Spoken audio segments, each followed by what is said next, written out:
All right, what's going on, everybody? We're back, and today we're going to talk about the double standard of gender dynamics.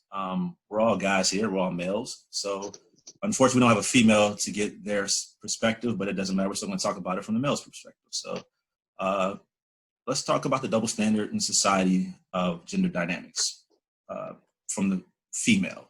Female, I think women get a lot of leeway when it comes to gender dynamics. They want equality, but I don't think it's always equal across the board. So I like to see what Dre has to say about this. Go ahead, start it off. Well, I mean, women want equality, but what does that mean anymore? We're in 2020. You already have the right to vote, the right to own property. You can go to work. What more else is there from a government standpoint to do? The only battles feminists are fighting now is the social ones, which honestly, it's a losing battle. There's just no way to win that. They already have the upper hand when it comes. We allocate funds for them for education. We have sexual harassment laws. We pretty much believe them the minute there's a rape accusation or allegation. To hell with there, there's actual evidence for that, whether or not. They initiate 80% of the divorces. They win about 79% of the custody cases when it comes to children, even despite the fact that she may be a unfit mother on top of that. When it comes to prison sentences, they serve less time. When it comes to them raping or molesting a male student, they serve less time. And the male in that situation is seen as rewarded somehow, even though that one kind of falls on men for that one because we have this weird thing with that. But she's still given a lesser punishment than a 22-year-old male teacher would get for banging a 12-year-old girl, as opposed to the other way around. So they automatically get the benefit of that when it comes to this thing. Yet they still lament and scream about equality, equality, equality. They complain about the wage gap, even though there isn't one really that could be directly ascribed to gender. Yes, men take on more dangerous professions that make more money. Men tend to work more overtime. Men tend to have less need of things like childcare. But this is how it goes. If you decide to work overtime in an office, you're going to make more than a person who works their standard 40-hour work week. Now, does that mean there is no sexism at all? No, it's not that. But you can't account for the fact that you pick majors or you pick career fields that don't pay any money. School teacher, hospitality, all these lower wage menial jobs, which men have their versions of that, like working in a call center. But at the same time, you don't want to work sales. You want to do OT. You don't want to go into software engineering. You don't want to go into the hard sciences. Why is that? Despite the encouragement that we give, despite the fact that we have grants and scholarships and foundations set up for that, still don't want to do it as much. Why? Could it be just that they don't want to physically do it themselves? Could it be that it's harder? Well, yes, that's why they're hard sciences. That's why there's a hard career choices. If you want to go into sanitation, you don't have many women going into sanitation. Yet those guys make $70,000 to $100,000 a year. Why is that? Because it's not a comfortable office building. That's just the way it is. We don't account for that. When they always talk about, well, the median income between men, you are averaging out all the jobs and looking at it strict men and women, but you're not comparing careers to careers. You're not comparing education. You're not comparing skill level. You're not comparing regions. You're not comparing what each individual company pays. You just can't say, well, men make all the money. Yes, that's great, but you're adding up all the professions. You're not having an apples to apples comparison. We do this all the time, all the time. Even if you're a working woman, on a guy, you are still expected to pay for the date. You're still expected to quote unquote be a real man. You're still expected to go down to the cellar and chase out the rats. You're still expected to fix the plumbing in the pipes. You're still expected to make the oil change. You're still expected to go investigate that scary noise at 2 a.m. in the basement. She's not getting up, but she's equal.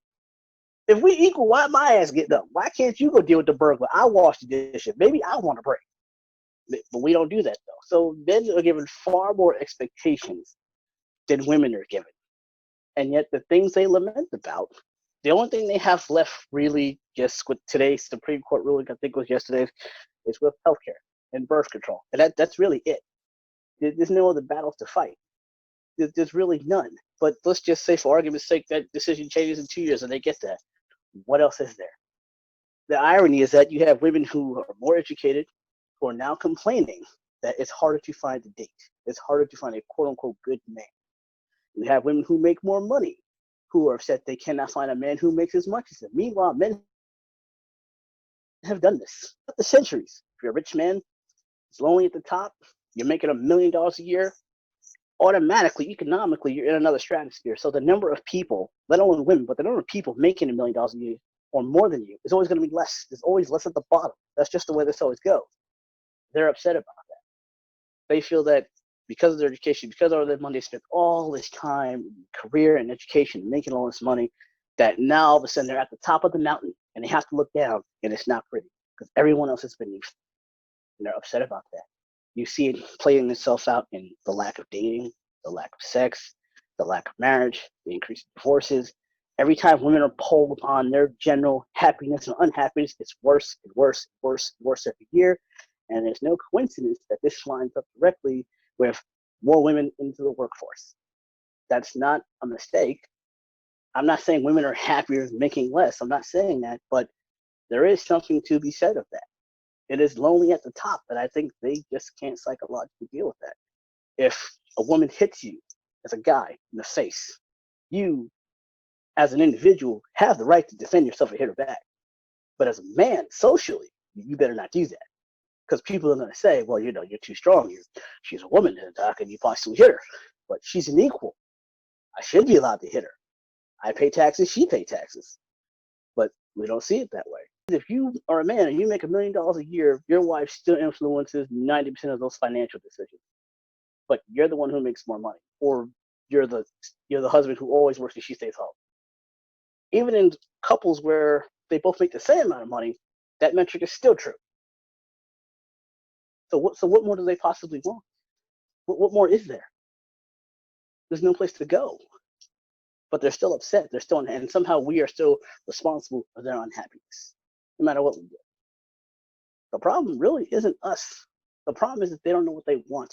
That might sound sexist, but all the data seems to indicate that. All the polls seem to indicate that. All the YouTube videos out there seem to indicate that. Still know what they want. So that's what it is. Okay, cool. Sean, what you got? So I think first we should point out that there's a certain segment of the population that's just going to ignore anything we have to say about this. Oh, of course. Of course. Not women. So let's just throw that out there.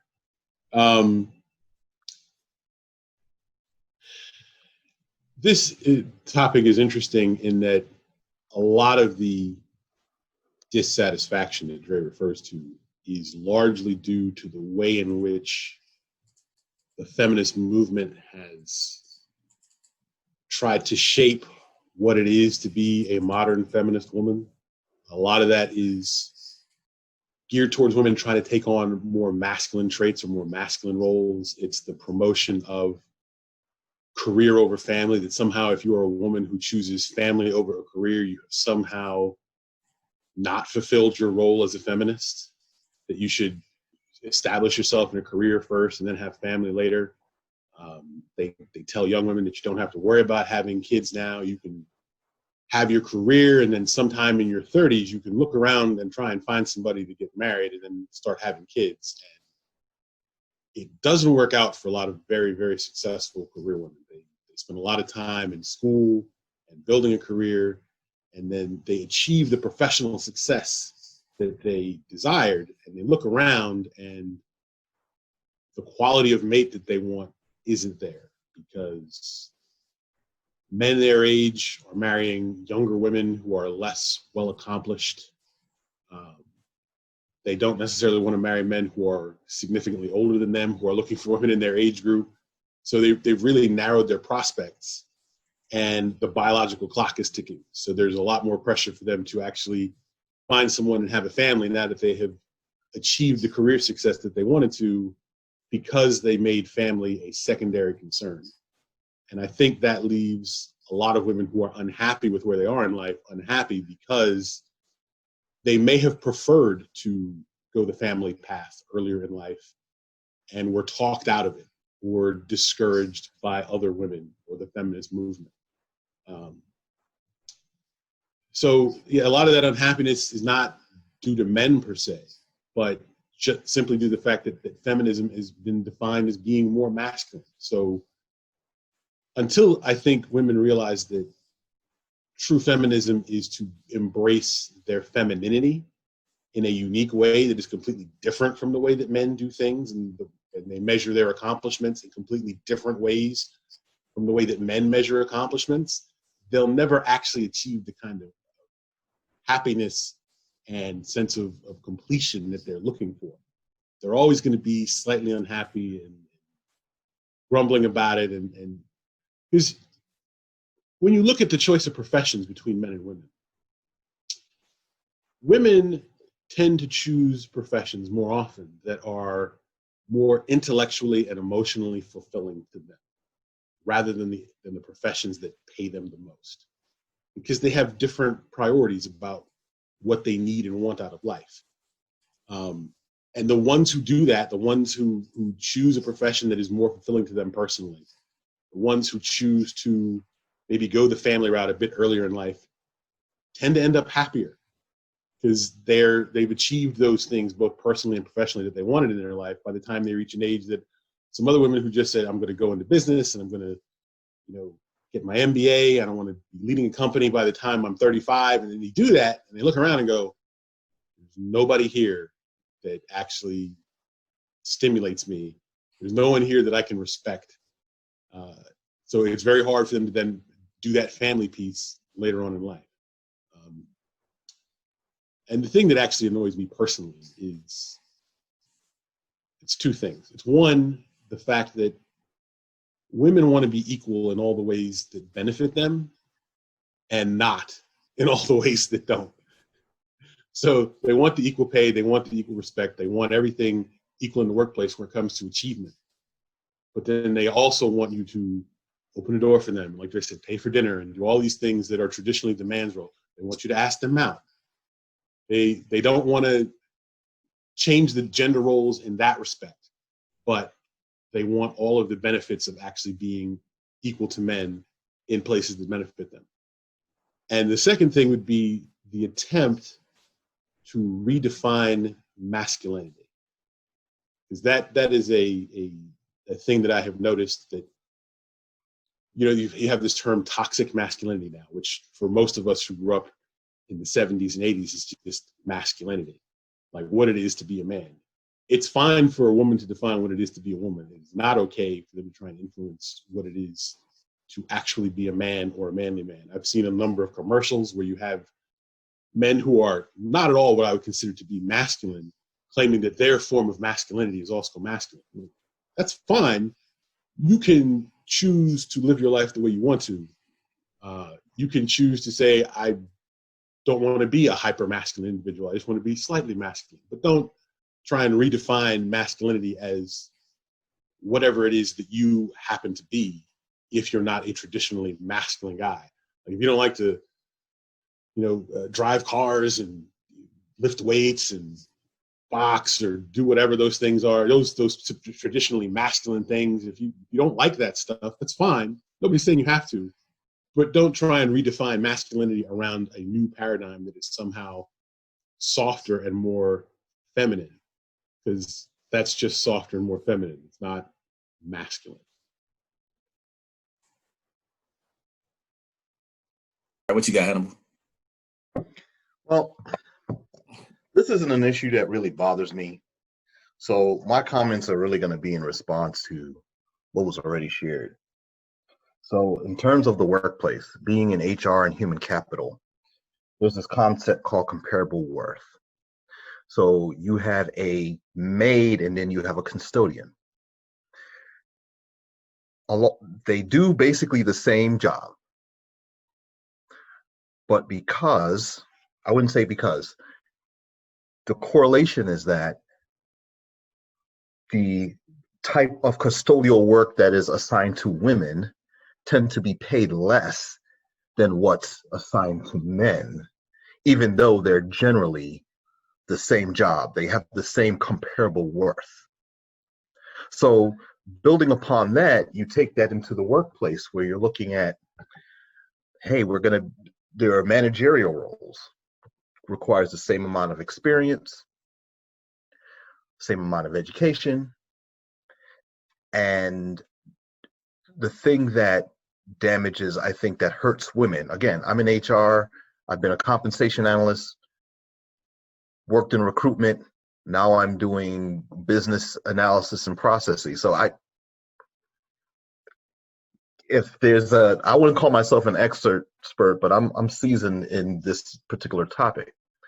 When you have women who have stayed home to take care of the family, because that tends to be the traditional role, you have these snowballing effects that don't allow, and it's not that they're less competent, and we can't use the excuse, well, they have less experience, so of course the men are going to be paid more. Yeah and no, because if there's some hotshot guy who comes along and demands a certain amount of money, even though his experience doesn't indicate that he should have that amount of money, because he's a male, an organization will tend to pay that person more because of his perceived. There's like people who are incompetent, but I wouldn't say, but arrogant or very confident in themselves, tend to get promoted, tend to get paid more. They're not competent. They can't do the job. They tend not to when it comes to when you break it down to nuts and bolts. But because of them being a male and being confident, they tend to get paid more. So again, where this snowballs is that the woman stays home and she takes care of the family. So she's doing things that adds value to society and to the home. So she gets back into a role where she can use her professional skills and the skills that she used at home in terms of managing people and events. And she's dinged for doing that, even though someone with the equivalent education and experience to her, being a male, would get paid more. They'll try to say salary history or you've been out of work. The fact is, the job has requirements. They met the requirements, right? You hired them. So why are you dinging them for something that is irrelevant? Look at their history. The fact that they can get to a point where they're hired and do the same job indicates that they are, to a degree, they're even more competent to do the job than the person who's had a straight career path and is at the same level as this person who's taken off to raise a family, right? So when we use that as a reason to pay them less, what happens, it again snowballs into, well, since you have a history of making less, we're going to pay you less because for some reason, even though you meet all of the qualifications of the job and you can do it, you don't have the history of making X amount of money.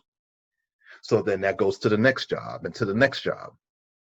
So that's why recently there's a movement to not ask about salary history because it's irrelevant, especially in an environment where it's based on market value of your job. So if it's a market-based job, the job is worth X amount. And if you have the qualifications to get the job, that's what you should be paid. Everything else is basically irrelevant. If you're more experienced, you should probably be in another job. Of course, there's variation, but in general, the job is worth what it's worth. If you're qualified to do the job, that's the job that you do. There should be very little disparity between genders in that type of environment, right? So touch on that, raise the kids. Women being happy. Unhappy people just tend to be unhappy people regardless of gender, right? I work in an environment working in higher ed and international development and healthcare, which tend to be female or women heavy. I don't want to say female. I don't want to get stoned. People find out my real name and come after me. They tend to be leaders in the organization, right? Because those are the softer areas, healthcare, education, particularly higher ed, so on and so forth. But working in management consulting, which is a traditionally male environment, women are cleaning up. So from what my perspective is, I don't see a lot of this gender disparity in terms of pay, in terms of role, in terms of opportunities. And the women in those environments, I'll save that part for the next, because I'm arguing a point that may be counter to what I really believe, right? My experience is that I found that they're just as competent or even more so than the men supervisors or leaders or whomever in the organization. So in terms of that disparity and about mobility, pay, compensation, training, all those things that make up your work life, I haven't really experienced that. And the women don't act as though they don't look down on you. Everyone treats everyone as a person in the environments I've been. Again, I've been for-profit, nonprofit, healthcare, international development, community health, higher ed, state healthcare, and now management consulting in basically a defense contracting firm. And across all those environments, I haven't really witnessed this. So for me, it's kind of hard to understand the intensity of the arguments that are being proposed. About the dating aspect, realistically, fellas, if a woman is chasing you, if a woman is too easy, and this is why I'm going to get a little less academic about it. If a woman is chasing you, you're really not apt to respect them. We don't tend to not like the chase. It is a game. Even my wife she doesn't like that term, but she admits it. It's a game. You have to play it. If for most men and women, if you don't play that game, that you're going to be in a situation where it's not going to work. Unless you're old and you're like, I'm tired of playing games, so we just go and do this thing. But for everybody else, there's a dance that you have to do. Men, I believe, biologically are just not attracted to women that are too easy to get. We're just not. We have to see, it's like owning your own home versus renting. It's like you have to work to obtain and maintain that environment versus something that you don't own. Not saying people who rent, because I've rented most of my life, people who rent don't respect their environment, but it tends to be when you have to work to maintain something and you're responsible for everything that happens to it, you tend to value that object or situation more than when you don't. And again, I have a theory, so this is where I'm going to get bad and I'm going to be hunted down. If a woman hasn't been proposed to or married by the time she's 35, she crazy. Same with a dude. Listen, it's either with dudes, I think it's more of a choice, but with women, they're either they have a fluid sexual identity and is not willing to fit in the paradigms of being married to a man, or they're crazy, batshit insane on the low. So, for example, like a woman likes. All right, hold on. For example, a woman like Sanaa Lathan. Sanaa Lathan is what? Is she even 40 yet? She might be 40. She's old. Over 40. She's old. She up there. Okay, so I don't know. She's over 40. So most black men think she's extremely attractive. I do.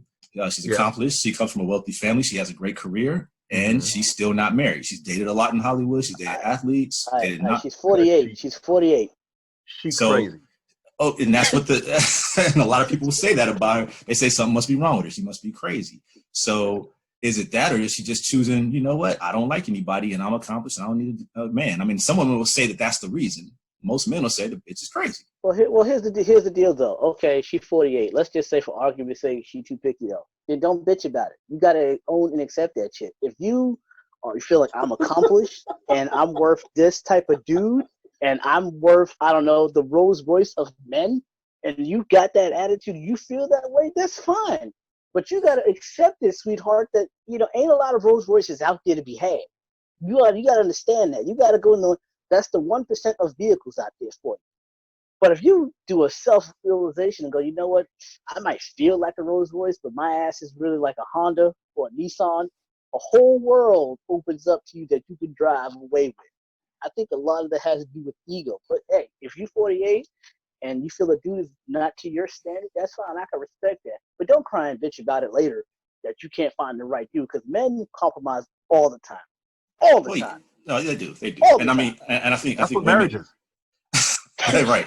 Exactly. No, exactly. I think women really, some of them have a very high opinion of themselves, and Man, Tinder. yeah, and think that, you know, I need to be treated like a princess, a queen. I'm all this, I'm all that, and they will go through so many guys because they're not the ideal perfect man. And then when they reach a certain age, and that the crop of eligible men have now limited, now they're Well, that mad, makes they're logical angry. sense. Well, they don't. They're mad. They're angry. You know, they're pushing 40 or they're over 40, and now they have it. They're like, well, I can't find this kind of guy. Well, maybe you can, but the problem is he has some kids because he had a previous relationship. I mean, hell, he's 40, so he obviously had a life before you at this point. But you want somebody who doesn't have kids, and you're already 40 now. You're not going to date somebody younger than you. You don't want anyone super old. You want somebody who doesn't have kids, but if they're 40, they probably already had previous relationships and have kids from another relationship. So It's the law of again, averages. the demands are so high that they're never going to find what they like. So they want to bitch and complain about it and then make it everybody else's fault, and not realizing the fact that, hey, maybe you're just too damn picky and you didn't, you know. It's just like stock, man. You got to know when to sell it and when to keep on to it. And the game passed them by. That's all it is. That's a great comparison. It's sour grapes, baby. That's all it is. Okay, that's all it is. Look, you go do your Stella got a cruise thing. Be 50 and be a cougar. Go do it. Because that other suave dude that's your age, that's already accomplished, 9 out of 10, he's already had kids, as you said. He's probably already married, or he don't want a real relationship no more. He done been through the shit.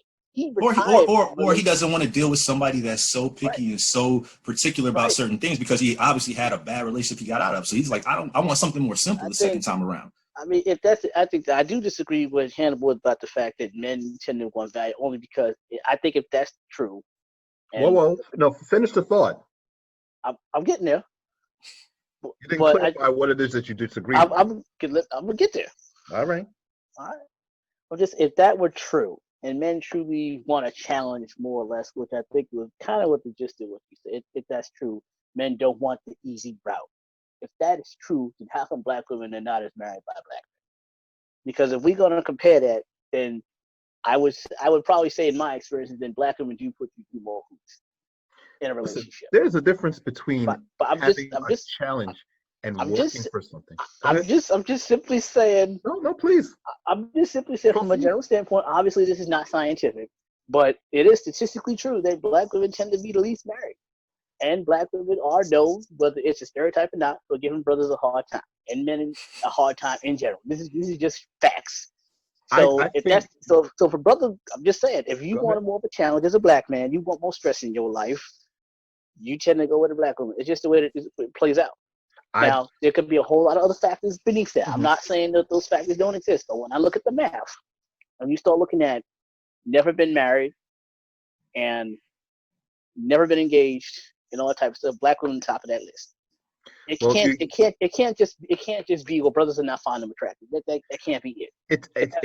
It's not particularly that. It's really the quote unquote fact that when they've done studies, they find that black women and Asian men are the least attractive to, yes, black women and Asian men are the least attractive. I disagree. I find black women to be the most attractive. But I'm not saying that everybody else ain't. Don't do that. But I ain't saying you say that. They find them to, and I think, I mean, look at our cultural norms about beauty, and what's concerning by body type, by skin color, by hair texture. I mean, yeah. So that math aligns. I think the other variable, though, is them being crazy. Because, for example, most of the women that I went to school with been married 10, 15, 20 years. Yeah. Most of the circles that I roll with, yeah, most of them are married. Most of the women are married and have been. Right. So I don't know whether it's a socioeconomic thing. I don't know if it's a regional thing. I'm not sure what it is, and I'm just speaking from my experience there. Yeah. But across all of those factors, the ones that aren't married, fucking crazy. Well, I mean, and usually on the low. It's the ones that everyone likes, It's like one that is the ones that everyone like. They think they're, and I'm not going to mention their name, but Please don't. what Let's not name names. we'll talk after the recording. But I'll give you a couple examples. And Well, I mean, but hold on, Hannibal. All right, without naming names, I think you and I have a person we know in common that we could say fits that mold of what you've just described: age, accomplishment, extremely picky. We might be crazy, whatever you want to classify it as. Still unmarried, you know. And there's quite a few we know like that. But I'm pretty sure you can think 2 or 3 right off the top of your head, and they all are kind of identical. Definitely one right off the rip. Well, yeah, I'm saying, but they fit the mold of everything we just described. So, yeah. I mean, look, I can't call it. Regardless of your gender, once you reach a certain age, if you're still single and you don't have some sort of diagnosed mental or physical problem that is preventing you from actually finding people, you're the problem. Like, it's you. Yes. Right? It's something about you. Either you're not willing to put in the work on yourself to make yourself more attractive to the kinds of people that you want to date. Narcissist. Set your sights unrealistically high, or you have basically come up with a laundry list of things that this person must have, and if they don't check even one box on your list, they're not good enough. That's and exactly you it. Artificially narrowed your pool to the point of non-existence. Narcissism. Shallow grapes and Yes. slowly at the A top. lot of narcissism. Or But this happens with professional women and women who reach a mature age and are not married. And you can look on the other side and you can find these guys who are what? Incels, involuntary celibate men. You're not involuntarily celibate. You're lazy. Yeah. Okay? You're lazy. You don't want to do the things that are required to actually attract women who would want to sleep with you. And you want to blame them. So you have a bunch of people on both sides who want to blame the opposite sex for their unhappiness in their love life. You've got men who can't get laid, blaming women who don't want to pick them because they're lazy and don't do the things that they need to do to be attractive. And you have women on the other side who are incredibly picky and, well, no.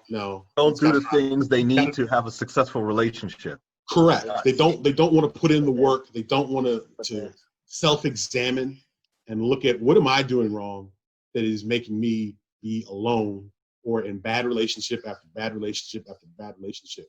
If you've had 15 boyfriends and all of them have been trash, the common denominator in that is you.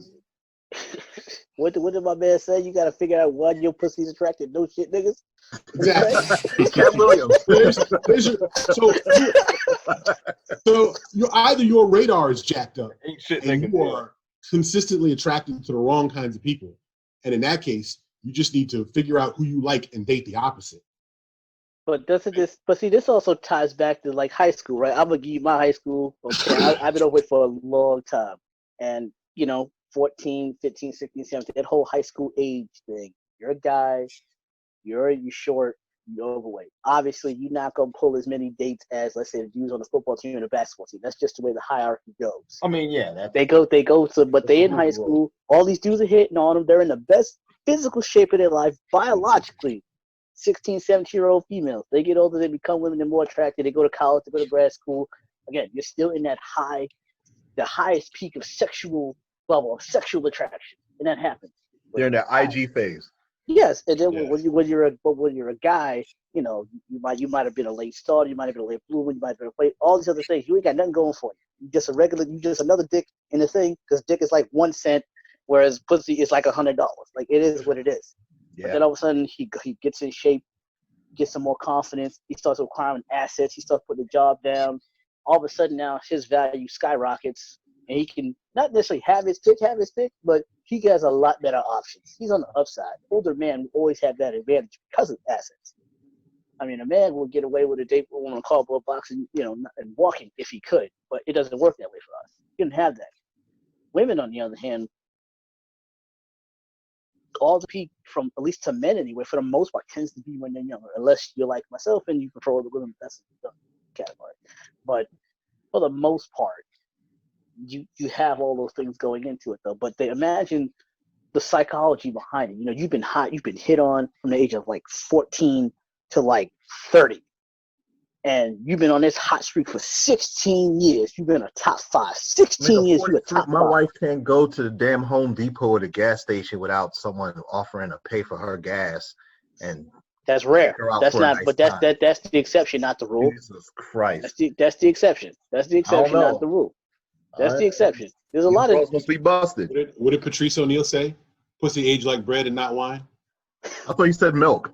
No, he said it aged like bread, not wine. Okay. But I was saying, that's the exception though. You get those older women that are still hot. You get the Halle Berrys of the world. You get those types. They do exist. But for the most part, the boys don't call as much the older she gets. They don't phone calls slow down at 30. Then they slow down at 35. They slow down at 40. They slow down at 50.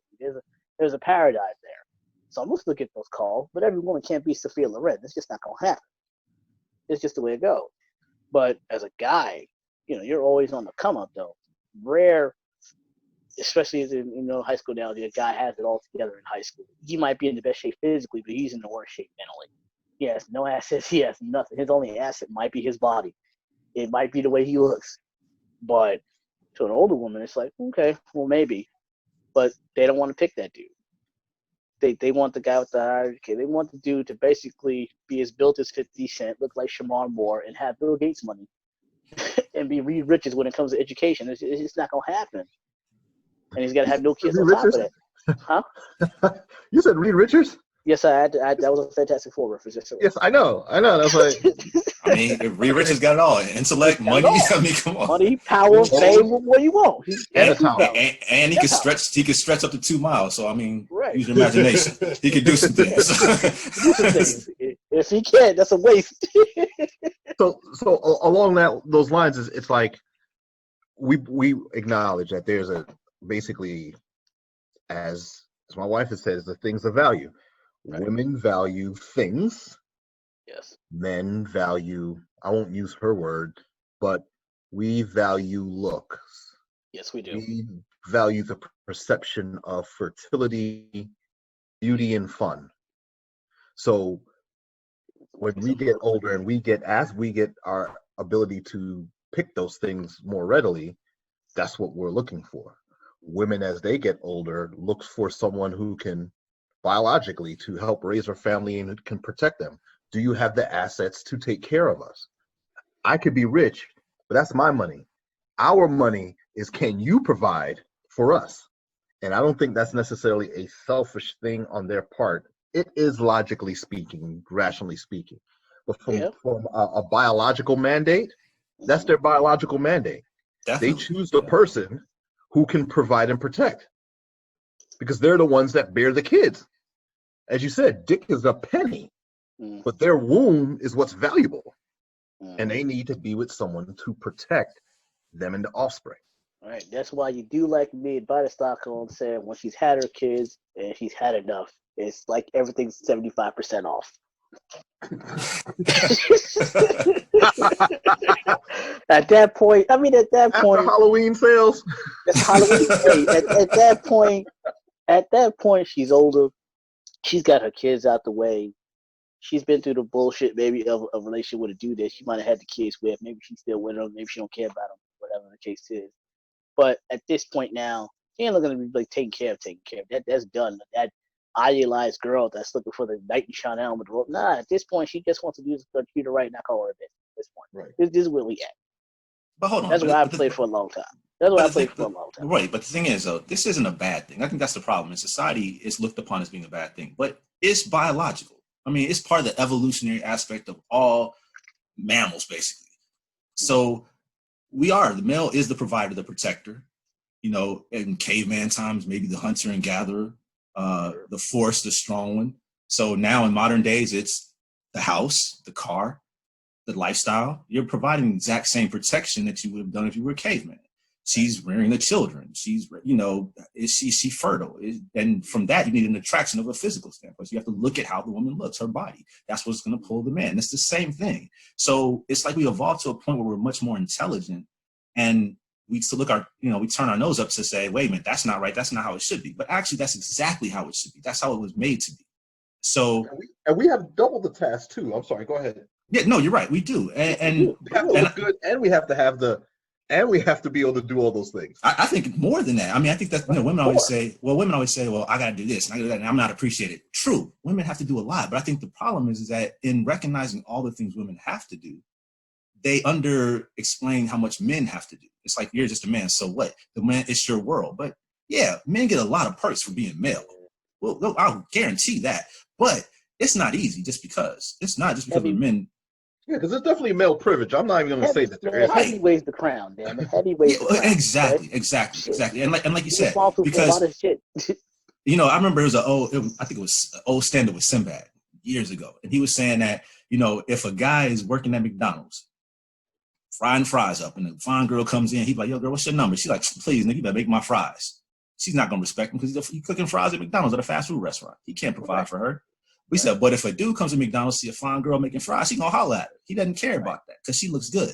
So the standard for the man is that not only do I have to look good, I've got to be accomplished, be this, be that, provide for you this, make this happen, do all these things. Whereas women just look good, be attractive, and maybe intelligent. That's about it, for the most part. But we got to constantly up the game. They have to be intelligent. Well, it depends. Some guys don't care about that. But the point I'm trying to make is that a woman is always going to be able to find a guy. Her problem is that her standards are always going to be too high if she hasn't found one by a certain point. Like Sean said, she's going to have she's going to have a checkbox. And if 20 things on that list, one doesn't meet the criteria, she's going to throw that guy away. He's not worth it. And not realizing that no one's going to meet all 20 things on your list. Men know that women will not meet all 20 things. We're cool with it. We can have 20 things, but we might want the top 5, and that's it. We're good with that. We can make do with the rest of them. No. They will find men. I think women do a lot of compromising too. No, they will find. They do. We are a compromise to what most women really want. Women will absolutely find a guy in the heart of hearts of your significant other. Yeah, we are not their number one pick across time. Of course not, but at the same time, nobody is at the time. Nobody is. Why can't they accept that? Right. Nobody is. The problem is this: women will see a guy who hits every one of those check boxes on their list. You know what? The one thing he doesn't, he's married already. They're gonna find something. He gay. He's married already. That dude who hits all of their check boxes is already married to somebody else. Oh yeah. Or he has no intentions of being married. Yeah. Or he has no intentions of being married. He doesn't want to be married. He's like, yeah, I've got everything you want, but why would I get married? Do you have any idea how many women actually want everything I have to offer? I'll give you a hint. It's a list that's this long. Right. And if he has that, he's like, I'm not settling down for shit. My life is fun. Right. I mean, he will. Eventually, he will. He will settle down when he realizes he needs somebody to provide something that these randoms are not going to do. You know what I'm saying? Like, at some point, he's going to wait, I need somebody to take care of me. She ain't going to take care of me. She's fun. She's this and that. That's true. Yeah. Eventually, he's going to need that. So that's when he decides to settle down. Right. Yeah. Reluctantly. So, just to finish off my part real quick, toxic masculinity. When I initially heard that term 20 plus years ago, it was really defined in the confines of abusive men, like that hyper masculinity. We're talking about people who are quick to violence, closed-minded, and physically, verbally abusive. That's what it originally meant, at least to my understanding. After that, it started to be expanded to anything that could seem to be or appear to be uniquely male. Women don't like anything. Women don't toxic. Like. So I agree and I disagree. I think it originally started out as something that's legitimate. Being hyper violent, being hyper abusive, and being closed-minded, that is not what any man would define as being a good man. We have to be both. We have to be like steel. We have to be flexible. We have to be strong and flexible at the same time. Stronger than iron. Iron shatters at the first challenge because of its structure. We have to be steel. We have to be able to flex and bend. But when you're that iron, to me, that's being a bad man. Yeah, we gotta also be gold too. Huh? We also gotta be gold too. Yeah, we gotta be gold and platinum. We gotta be platinum. Gold. Right, so I'm about to say that we gotta be platinum. We can't be gold. We gotta be platinum. We got to be the rare metal that hasn't been discovered yet. If Right. you're a woman who can't find a dude to take care of her, something's wrong with your pussy. Just need to be said. There's something wrong with it. Something wrong Like I with said, 35. If you haven't been proposed to or married, something is wrong with you. But they Amen And to I'll can't. leave that. it But to they can't. proposal. But they can't. I'll leave it They to can't proposal accept because that there reality. are some women who just don't. I've met a couple women who just don't want to be married. They're And long term. we Oh, can yeah. accept They're that. But a long-term lot of them relationships, can't. But a but lot they're of them like, can't accept that. Yeah, they're going to be women like that, and that's fine. But there are a lot of women that just can't get out of their own way either. And they don't acknowledge the fact that they are in their own way with their list, with their criteria, with their, issues they haven't worked out yet. Whatever it is, they're in their own way. And that's why they haven't settled down yet or found the person. Or they But it's did find our the person, fault. they kicked them. Yeah, it's always our fault. Always. Oh, our fault. Always. Like my dad. My dad, told my mom, it's like, where are all the good men? Like in the friend zone where you left them. There's that too. Yep. Facts. Yeah, There's that too. Okay, facts. that's You it. get if you see a guy, he's good, he's doing his job, he's doing his thing, he's college educated, whatever. He's not the CEO yet, but you make an investment, just like a dude makes an investment in the woman.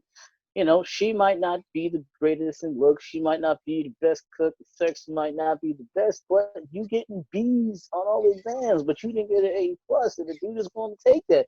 You want the motherfucker to have an A plus right out the box without studying for the exam. It don't work that way. Yeah. But they can't accept that. The standards are a little too unrealistic. Yeah, no, you're right. You're right. All right, now the biggest thing that bothers me about the double standard and the gender dynamics is divorce. Okay, so think about this.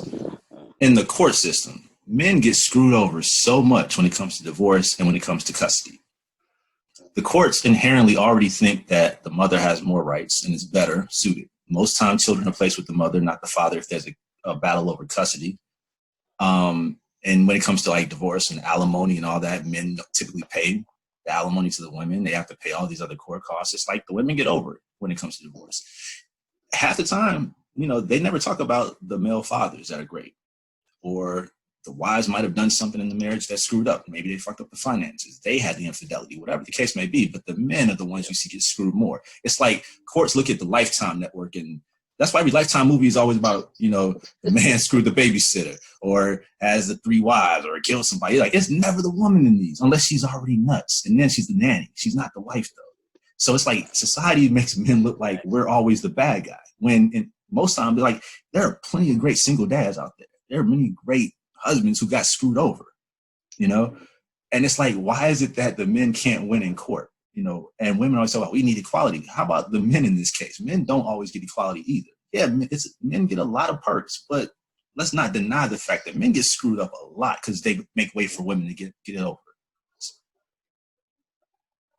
I mean, none of us had to, really go hard like that, but I mean, it's, we know enough people, and we probably had some of our own experiences with that, but we know enough that, we know enough good fathers out here and, good ex-husbands at this point. They were good husbands. They're ex-husbands now, whatever. And they got screwed. 90% of those bozos deserve what they got. This is why they done fucked up. You're gonna lose your black card for this one.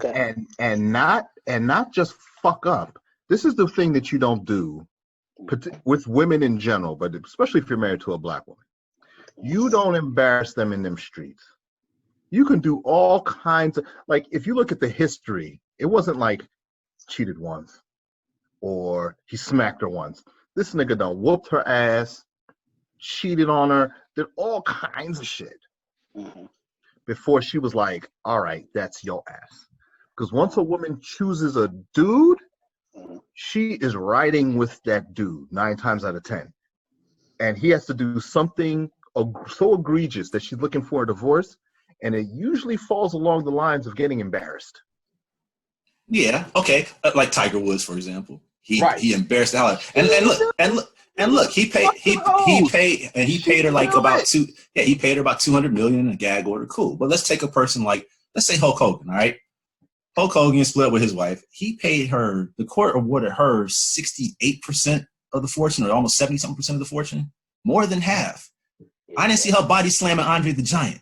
She didn't put WWF on the map. I ain't seen that chick in the gym. That's bullshit. And I don't even know if anybody did one thing that caused the marriage. I don't even know what the whole thing, why it broke up. But I don't know if it was like, oh, he embarrassed her. All I know is that I never heard any stories about him embarrassing her like that. It was nothing public. But there's no way in hell that she deserved damn near 70% of the fortune when he made it. He was already in the WWF when they got married. So that's bullshit.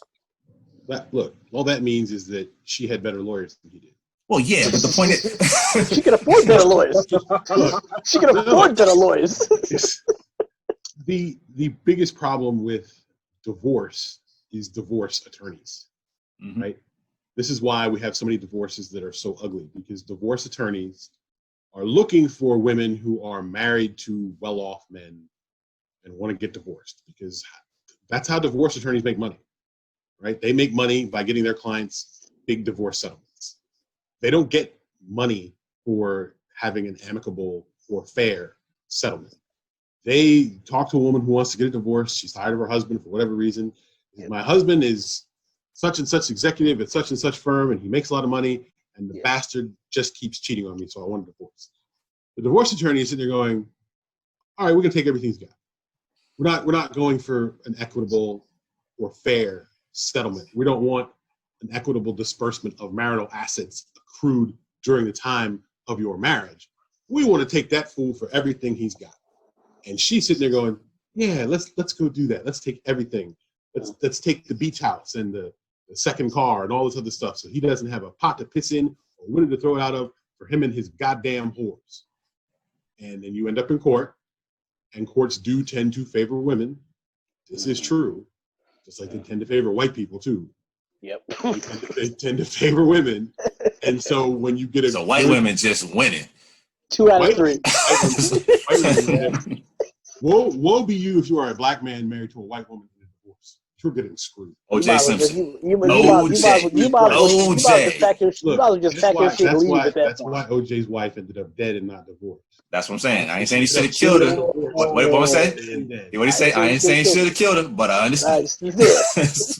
That's, I mean, I think they weren't they divorced at the time that happened? They did. Yeah, they were divorced, but like separated. Yeah. Well, they were. I thought they were separate. They were divorced, but he was paying for alimony, paying for her house, paying for her car, paying for all the stuff and she got other dudes driving around and the stuff he pays for, and by the way, house he's paid for and all that. Can we say this?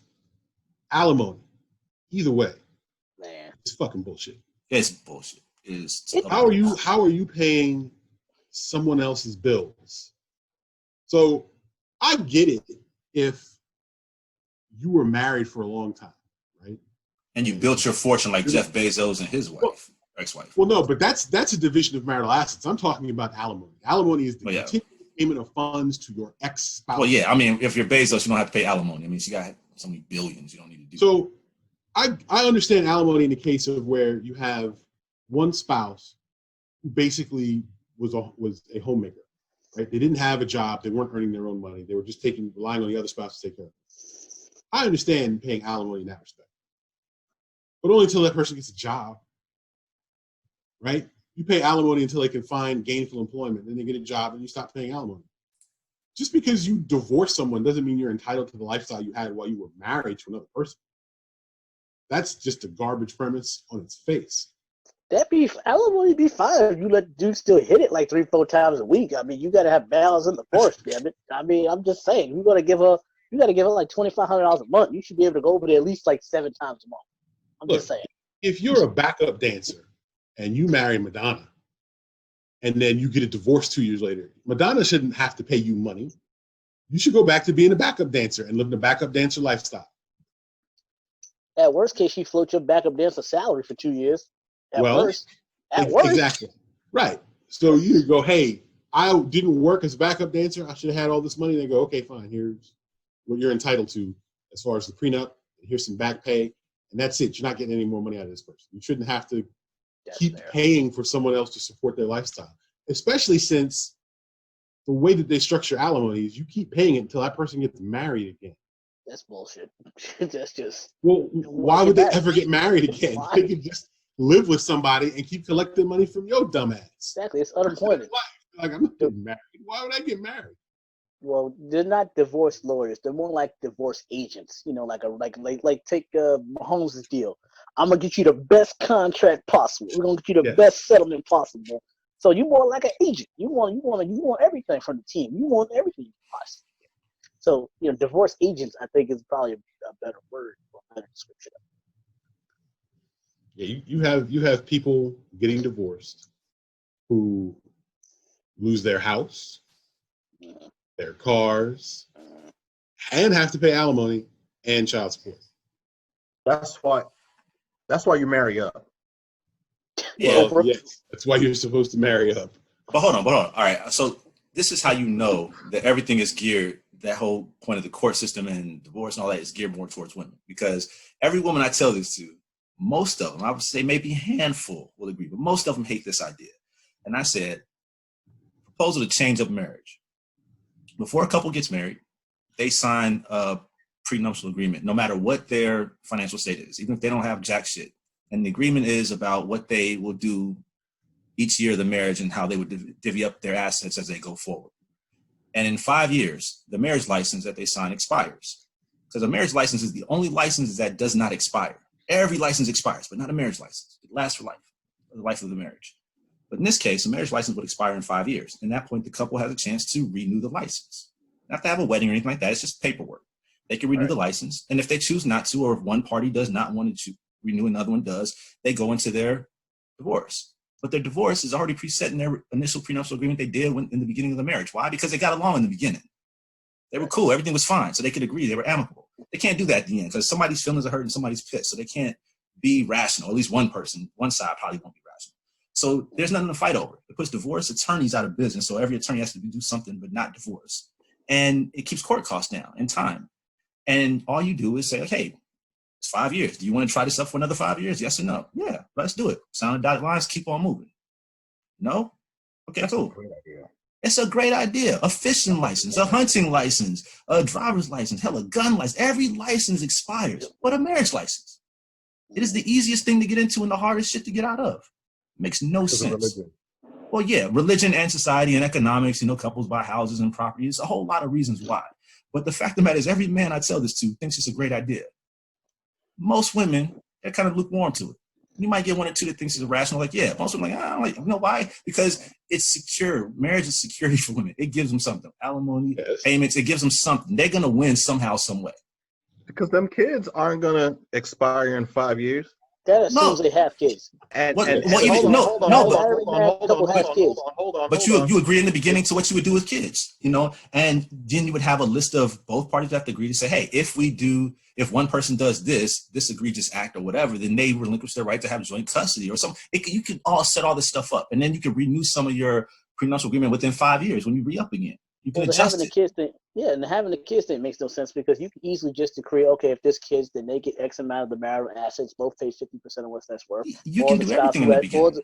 Right, there's no point. So even if you had 5 kids between the both of you, the kids would still be taken care of in any event by child support by itself, even under the current system. So the kids are actually immaterial completely because the agreements that you signed, they mean nothing. This is what rich people. But we're looking at how people have their ideas based on how marriages traditionally work. It's fantastic. If there was a divorce or the guy decided to split, the women will always be left with the burden of raising the rest of the family. Okay, and then we have child support. Right, if you can put him or if you can find him, if he dips, you can't find out where he works or where he is. But how would that matter, though? You still wouldn't get that money either way. How would that matter? How can you get them? How can you get the money if you don't know how to find it? No. It would still be the same situation. It would still be the same situation.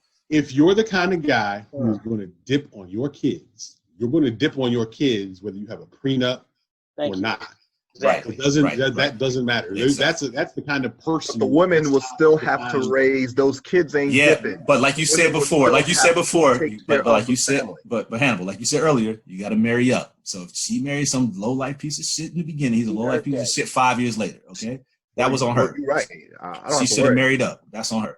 If you knew he was a player, bullshitter, or whatever, you met at the club and you trying to turn him into the husband and you find out 5 years later he ain't shit. Well, you knew he wasn't shit then. You thought you could change him. That's your fault. There's plenty of dudes out there who do the old fashioned till death do you part marriage and then dip. And dip. As soon as they're not happy, they just leave. They do that now. So having a contract that says after every 5 years you've got to renew, or every 10 years, or whatever the period is, because too many people think of marriage as some sort of religious right, when really it's a legal contract. It's a business partnership. It's a business. It's literally a business partnership. It's a business partnership. It's a business contract. Uneven business partnership. The other thing that happens when you have Unless you marry up, you better marry up. Stop talking.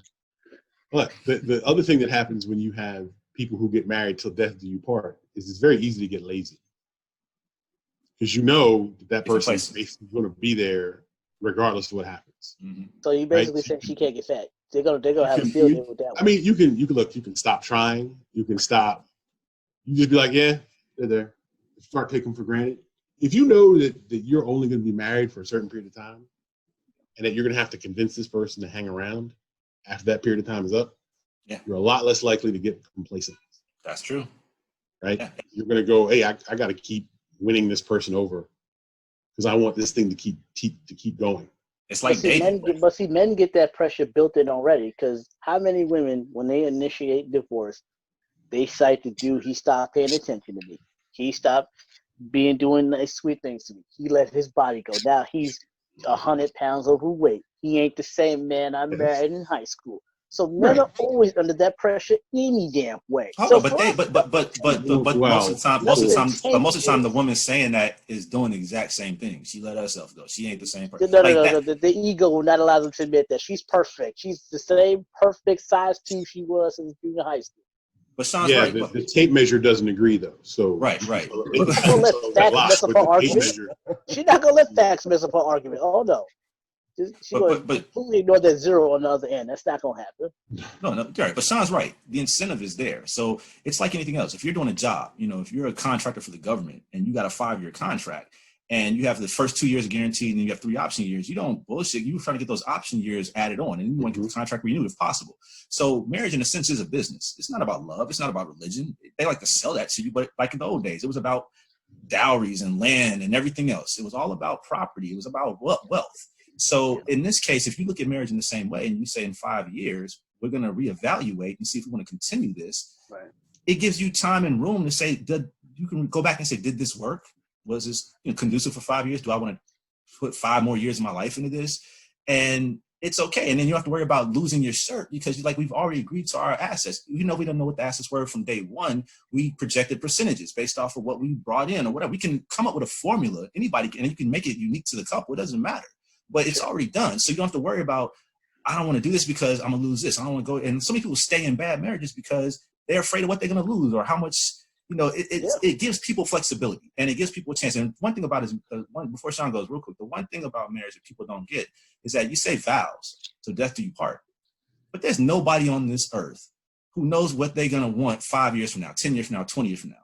No one wants the same thing tomorrow that they did today. People evolve, people change. And no one acknowledges that. Nobody wanted, what you want right now is not the same thing you wanted when you were 20 or 15. Yes, it changes. So if you get married at 24, who's to say that you're going to want the exact same thing at 34 or hell, 54? Nobody's going to know. So why lock yourself into a box when you don't know what you're going to be like and what the other person's going to be? People grow apart all the time. So why not give somebody flexibility to say, hey, 5 years is a nice amount of time to just take a step back, reevaluate, and see if we want to re-up again. It's like a car. Car notes about typical 5 years. You want to keep the same car for 30 years? No. In 5 years, you buy another car. Why not treat marriage the same way? In 5 years, hey, you know what? I don't want to do this anymore. Or better yet, hey, I'm going to re-up. We're going to try this all over again. We'll upgrade the marriage. We'll upgrade the agreement. 5 more years. Let's go. Just gives people options. And it cuts down on, all the divorce, the money spent. Hell, the O.J. Simpson scenarios. People won't be killing people over this stuff. It's crazy. It's a lot of things that would happen if it was better. I like that idea. I think that's a great idea. Options contract out to marriage. Options contract. I mean, the only problem I see with this is people don't like the concept of prenups now. Like man or woman, whoever is being asked to sign a prenup doesn't like the concept of a prenup right now. because the prenup presupposes that there will be an end to the relationship, and nobody really wants to think about the end of a relationship at the beginning of a relationship, right? Think of it as buying insurance then. Prenup is like a will. You're just doing a prenup is Yes. basically in case this happens, we're gonna do X. That's all it is. Insurance in case shit. Right. Yeah. In Life, case how shit about happens. how about life insurance? That's for your death. No one wants to talk Marriage about it, but you're insurance. gonna die. I would say in Marriage the context insurance. of health insurance. No one is going to be like, well, I'm looking forward to get sick, but you look for a job that has health insurance specifically because you know in case shit actually happens. So let me ask this question. What if you had an industry that was dedicated to like marriage/divorce insurance? Like you both get this policy and you get divorced, regardless of what it is, this amount is the payout. Like that's it. No other personal assets, with the exception of maybe division of property and child support, but specifically you have this policy, you get divorced, strict reasons why, and you get this payout. Both of you paid into this policy. Your premiums would be $1,000 a month because the I think there's a lot of dudes would rather pay that. There's a lot of dudes who would pay that. I mean, A I lot of guess dudes if you got it like that, you got $12,000 a year to spend on divorce insurance. Okay, Better than who says it has to 12,000 be that high? 12 million. I mean, the key is if a lot of people buy into it, like health insurance. If so It could many be people buy cheaper. into it, it would be cheaper. You yeah, know, but right. the divorce rate's above 50%. So well, yeah, because There's they no- don't have options. They don't have any options Well, right now. there's They're no- awful. Buy But it like think about it. hotcakes. there's no If you're worth 10 insurance million, company in the world. Man, that could 70% I of can men build it. will do I can this. build 70% that. of I men can will do build this. The that. problem is 20% of women will, and that's gonna fuck it up. Exactly. I gotta figure out a way how to actually make this a thing now. This is my just like the robots. I got that on the plate too. Don't play. Sales and these dudes are gonna make me really, really mega wealthy. This is good. I like this. He's like, I like this group. Got a lot of I like business this. ideas. A lot of business ideas. Hey, man. good ideas, Divorce man. insurance. We can start a whole new industry. I'm telling you, this is what's necessary. And then the tagline, look, and we can convince women. The tagline is, look, there'll be no more snapped on oxygen or fatal attraction on TV1. Because half the dudes want to kill chicks for this. Look at all those shows when somebody flip out and kill somebody. Why is it? It's over stupid stuff like this. Well, you had this reason, ain't nobody gonna kill you now. They just gonna leave. Well, it would benefit women too. I mean, imagine you're married to this dude for 10 years and shit's kind of going south. Y'all ain't really kind of got nothing. You kind of both knee deep in this mortgage for the next 20 years. But you know, if you get this divorce, you getting a guaranteed $250,000 straight up. I mean, say what you want. I think a lot of just gonna be happy that they got this insurance and didn't work out. They can bail. You're getting a guaranteed cash settlement up front, and that's it. Child support will be its own separate thing. But as far as the marriage goes, this is this and this is that. That makes a lot of things easier. You ain't gotta go to court. You ain't gotta chase nobody down. You ain't gotta have a lawyer. You ain't got to go to the constantly see the judge. You know, you ain't got to worry about paying attorney's fees and take everything and tie it up for the next 5 to 8 years, which is how long that stuff typically takes. I'm just saying we got a low-cost alternative option, guaranteed payout, you know, and that's it. There you go. And it works. It also works for a certain, like the whole industry. Think about it. Follow me now. The IG, social media, whole industry. All these chicks are trying to get athletes and actors or whatever. They ain't got to get a baby no more. Just get in a relationship. You're good. You can get your payout regardless. So the women in the whole industry are good. They still can get their athlete. They still got to lock it in with a baby. They lock it in with a document. No, they still want the baby because the baby is 18 years of guarantee. That's more money. Well, it's child support. Yeah, but I'm saying, but without the baby, they're not guaranteed for money. With this, they're guaranteed for money without a baby too. So we got a policy for that too. So any money for child support automatically goes to the escrow account for the minor. See, there you go. So you're not paying. He can't control the child support. The child support goes to the child. Go ahead, Dre. That's what I'm talking about, man. Follow on. That's what I'm talking about. That's I like this. I like this. So that $20,000 a month check you were banking on, that goes to the kid. They get it when they're 21, so you don't get no money. So you're gonna go ahead and go back to IG home. That's what you're gonna have. It's okay. You know, I mean, you're a little bit used around the edges. You know, you got 5 years of rust on you, but that's okay. The camera phones are much better now. Get you a filter, and you're good to go.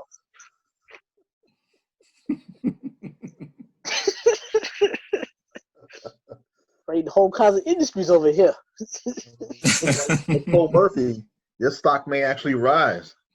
Yeah. I was gonna say, John. I know your boy will go for it. I'm telling you, this will change. It'll revolutionize. I mean, again, lawyers, divorce lawyers, they will have to pick another field, but there's still criminal lawyers. There's a whole bunch of other things they can do. Tax, real estate, just not divorce. You want Nobody divorce likes courts? divorce lawyers. They can drop, their end could be to drop these contracts. Yeah. Exactly. That's how they make their money. Exactly. You pay them on consignment. Yep. We free up the courts for other things more important. Exactly. You know, you have judges in your pocket overnight. So if you do get into a real divorce situation, they're all your friends now. I think so you get whatever you want. You have favors.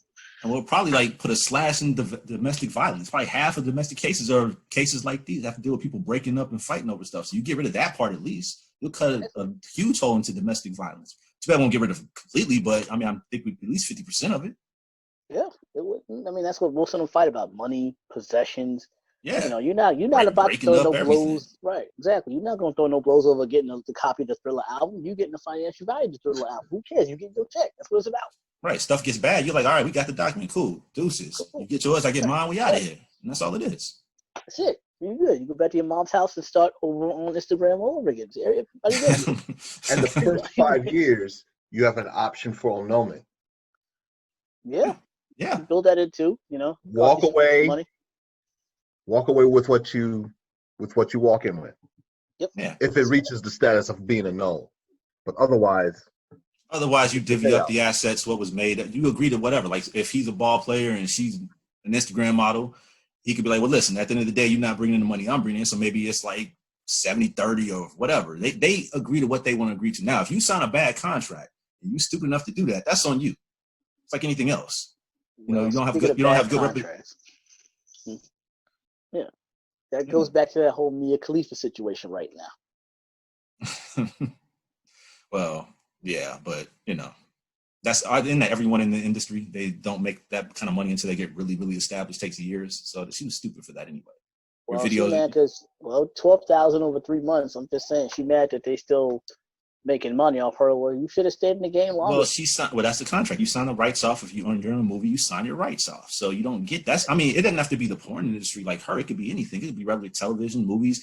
Sure. Think about the early days of Star Wars. You know, when you got Harrison Ford and Carrie Fisher and Mark Hamill. They signed their likes off to their likenesses off to Fox. No, Lucas, wasn't it? Lucas had it first. I thought Lucas had everything first. So when they started making toys and all that for Star Wars and all the movies and merchandise, they didn't get anything off that, but they signed it. They were no-name actors and they wanted a job. So that's what happens to most people. It happens in the music industry all the time. It's just part of the game. So you can't get over that. You know, you got to be in the game long enough to become established, and the second contract you sign is how you really get paid. If you're smart enough to make a good second contract, that is. Well, that's what pissed me off this week, specifically her and her nonsense. So, yeah.